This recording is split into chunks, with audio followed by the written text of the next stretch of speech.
Bonsoir à tous et bienvenue à votre édition de 19h sur la télévision du Burkina. Voici les titres. Le Japon met à la disposition des populations de Nyonsma, village de la commune de Sapone, des infrastructures. Il s'agit d'une maternité, d'un dépôt pharmaceutique et d'un forage. Ces réalisations ont coûté plus de 50 millions de francs CFA et devraient permettre d'améliorer les conditions de santé des habitants de ce village. Et puis le ministère de l'Énergie prend son bâton de pèlerin pour une meilleure gestion de l'énergie et la promotion de l'efficacité énergétique.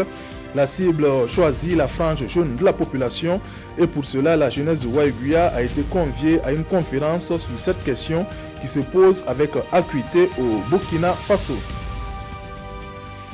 Une maternité, un dépôt pharmaceutique et un forage, ce sont là les infrastructures réalisées par le Japon au profit des populations de Nyonsma. Des infrastructures qui vont sans doute améliorer les conditions de santé des habitants de ce village de la commune rurale de Sapone. Coût total de ces réalisations, plus de 50 millions de francs CFA. L'inauguration s'est déroulée en présence de Kwala Enebie et Tanga Kafando.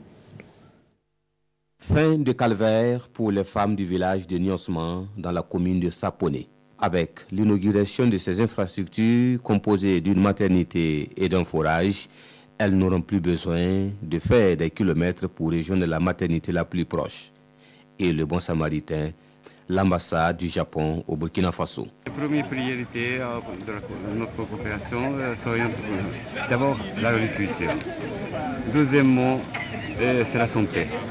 Et troisièmement, ça c'est l'intégration régionale, qui englobe bien entendu Burkina Faso, et Ghana, Côte d'Ivoire et Togo. Ça c'est le projet de l'avenir. Mais sans santé des Burkinabés, sans santé des mères des enfants, il n'y a pas d'avenir.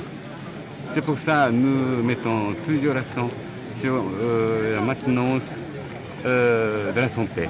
À Nyonsma, il n'y a qu'un seul mot, merci, sur les lèvres des populations. Ça me va droit au cœur et toutes les populations de Nyonsma se réjouissent vraiment pour ce projet. Ça a pris 3 ans. C'est comme je vous ai dit, ça n'a pas été facile. Parce que si vous regardez les sapes, ça a été refait. Et lorsqu'on a fait les sapes, ça n'a pas marché, on a repris. À l'occasion, les personnes qui se sont distinguées pour le développement de la santé dans la région ont été distinguées. Les infrastructures ont coûté 50 millions de francs CFA et les bénéficiaires promettent d'en prendre soin.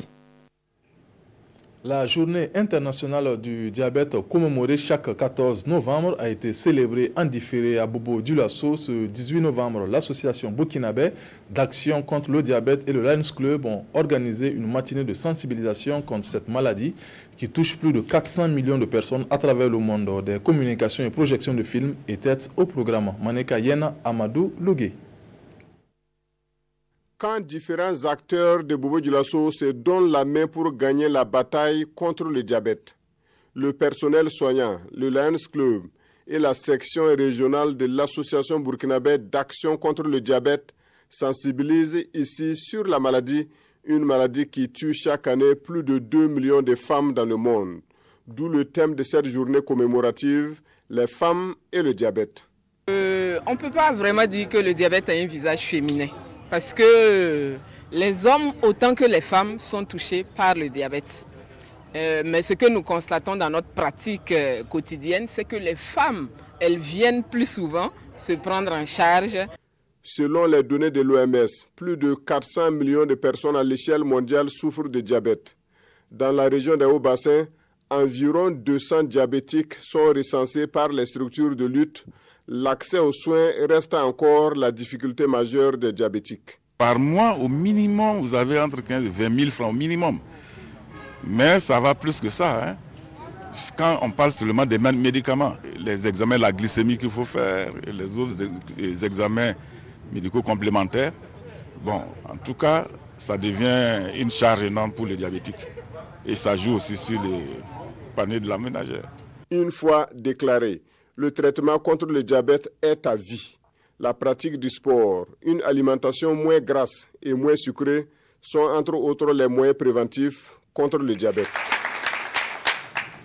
Une campagne sur la planification familiale est en cours dans la région du Sud-Ouest, organisée par la Direction régionale de l'économie et de la planification et l'Association pour la promotion féminine de Gawa. Elle vise à sensibiliser la population masculine sur cette thématique. Un dîner gala s'est tenu dans ce cadre à Gawa sous le thème « Investir dans les adolescentes ». Reportage Oumarou Sagnon, Aboubakar Traoré. Le mariage et la fécondité précoce poussent de nombreuses adolescentes à abandonner l'école dans la région du Sud-Ouest, selon la direction régionale en charge de la planification. Certaines structures ont fait de l'autonomisation de ces filles leur cheval de bataille. Cependant, elles sont confrontées à des problèmes financiers. Ce dîner-débat vise donc à trouver une stratégie régionale de mobilisation des ressources financières afin d'aider ces adolescentes en difficulté. Il s'agit de voir avec les acteurs au plan local comment réfléchir à un financement local innovant pour pouvoir accompagner l'activité. L'Association pour la promotion féminine de Gawa APFG est l'une des structures qui donne une seconde chance aux adolescentes à travers la formation professionnelle. Une opération dénommée « Je m'engage à parrainer une jeune fille » a donc été lancée au profit des apprenantes de ce centre. Une somme d'environ 1 350 000 francs CFA a été récoltée. Il y a des difficultés telles que les frais de scolarité, comme ce sont des filles qui viennent des milieux ruraux. Et il y a les salles. Ça va servir même aux examens de sortie de leur donner des kits. Ce dîner-débat est l'une des activités de la campagne de sensibilisation sur la planification familiale à l'endroit de la population masculine de la région du Sud-Ouest. Une initiative de l'APFG et de la Direction régionale de l'économie et de la planification. La question de la gestion énergétique est une problématique à l'échelle de la planète et au Burkina Faso, elle se pose avec acuité. Comment la gérer de manière rationnelle et efficiente? Le ministère de l'Énergie s'investit dans ce sens. La cible choisit les plus jeunes. Une conférence publique avec cette frange de la société Awaïguya a porté sur la gestion de l'énergie et la promotion de l'efficacité énergétique. Reportage Constantin Ouedraogo, Alidou Savadogo. Contribution de la jeunesse à la promotion de l'efficacité énergétique. C'est par ce thème que le ministère de l'Énergie, à travers le secteur de l'efficacité énergétique, invite la population à adopter des comportements qui vont contribuer à économiser l'énergie sous toutes ses formes. Pour atteindre cet objectif, les responsables du département de l'énergie ont organisé cette conférence afin d'échanger avec les jeunes de la région du Nord autour de la question énergie. On ne peut pas continuer à gaspiller l'énergie alors qu'il y a des solutions efficaces, il y a des équipements efficients, basse consommation qui existent avec un bon rapport qualité-prix. Il y a des comportements aussi citoyens qu'on peut adopter pour limiter ce gaspillage-là. Selon les acteurs de ce ministère, face au déficit énergétique actuel que connaît le pays, une politique de consommation rationnelle de cette denrée dans tous les secteurs d'activité doit impérativement accompagner les investissements. Et pour la jeunesse du Nord, cette conférence vient à point nommé. Au Burkina Faso, nous remarquons qu'il y a très peu de populations effectivement, qui ont accès à l'énergie. C'est dû au fait que effectivement, les gens n'ont pas l'information nécessaire pour économiser cette énergie. Mais s'il y avait une réduction conséquente, on pouvait permettre quand même que cette énergie-là puisse être utilisée par au moins la majorité des Burkinabés. La promotion de l'efficacité énergétique et du solaire sont entre autres projets du gouvernement pour répondre à la demande sans cesse croissante des populations en énergie. Après 19 mois d'exercice, le conseil municipal de Kelbo dans le Soum a fait le bilan de sa gestion ce 19 novembre. Un bilan qui a fait ressortir les acquis, insuffisances et défis à relever. Une action de redevabilité en présence des populations. Lazare Sanou, Ibrahim Kagoni. Tout le conseil municipal de Kelbo est réuni, non pas pour une session, mais pour rendre compte de sa gestion à la population qui lui a fait confiance. Dans cet exercice, la population a eu droit à la parole, qui pour faire des suggestions, qui pour poser des questions pour mieux comprendre. Chaque fois quand je sors, je vais à Ouaga, je suis un envoyé, je suis un garibou envoyé par la population de Kelbo pour demander telle chose, telle chose. Donc c'est dans ce cadre-là que tout soit clair dans le développement de la gestion de la mairie pour tout le monde. qu'il y a eu des critiques, des suggestions, nous allons prendre acte. Un exercice pour promouvoir la culture de la redevabilité et de la bonne gouvernance qui doit faire tache d'huile. C'est une grande initiative pour toutes les communes qui restent là parce qu'il manque cette sensibilisation. Et les gens apprécient, tout le monde apprécie. C'est ensemble que lorsqu'on arrive à nous asseoir autour de la table, on identifie les insuffisances. On regarde dans le projet, qu'est-ce qui a marché, qu'est-ce qui n'a pas marché. Et qu'est-ce qui n'a pas marché, pourquoi ça n'a pas marché. Et ensemble, encore, on va voir, imaginer, voir quelle est l'intelligence qu'on va utiliser pour que ça puisse avancer. Et tant qu'on peut s'asseoir et discuter des problèmes, il y a toujours des voies pour des solutions. Promesse a été faite par le maire de Kelbo de perpétuer une telle activité. Rendez-vous a donc été pris pour novembre 2018. Bientôt, une voie bitumée pour relier les quartiers Rimketa et Basenko dans le 8e arrondissement de Ouagadougou.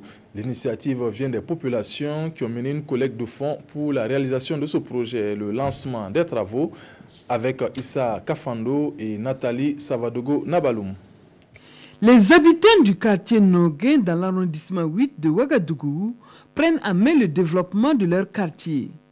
Réunis en association dénommée Sougounoma, ils sont là ce matin pour réhabiliter le tronçon qui relie le quartier Rimketa à Basenko.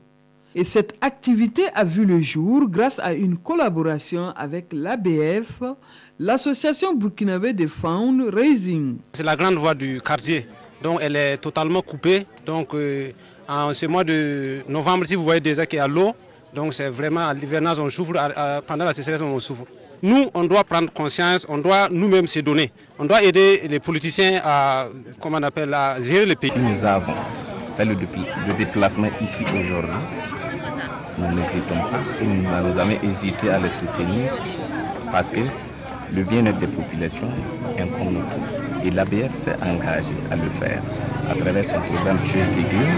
Et Change the Game, c'est un programme qui vise à amener les populations à comprendre que le développement doit être fait par eux-mêmes. Cette initiative de l'association Sougounoma est saluée par les autorités qui encouragent d'autres structures à leur emboîter le pas. Aujourd'hui, nous devons développer les outils et la capacité de pouvoir booster le développement. Mais il faut aussi que la population comprenne qu'elle a une part de responsabilité pour accompagner le conseil municipal. L'association Sougounoma a été créée il y a moins d'une année. Elle est constituée d'hommes et de femmes qui entendent s'impliquer dans le développement de l'arrondissement numéro 8 de Ouagadougou. C'est la fin de cette édition. Merci de l'avoir suivi. Le 20h, c'est avec Peggy Wedraogo. Bonne suite au programme. Bonsoir.